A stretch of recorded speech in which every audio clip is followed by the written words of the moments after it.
Шымкентте келешек мектептері жобасы аясында жаңаша білім алған оқушылардың қабілет қарымы жақсарды. Таңдамалы пәндер арасында жүргізілген тестілеу қорытындысына сәйкес балалардың білім деңгейі 61,5%-дан 65,2%-ға дейін өскен.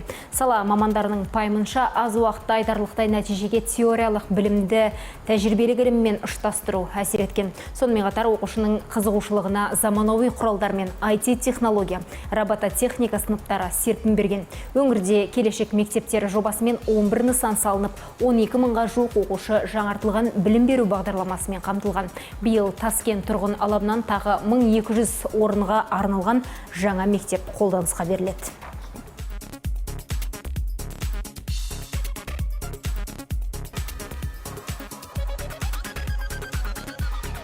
Бұл мектептерге конкурстық жүйеде оқушылар да, мұғалімдер де қабылданды. Бізде 805 мұғалім сабақ беруде.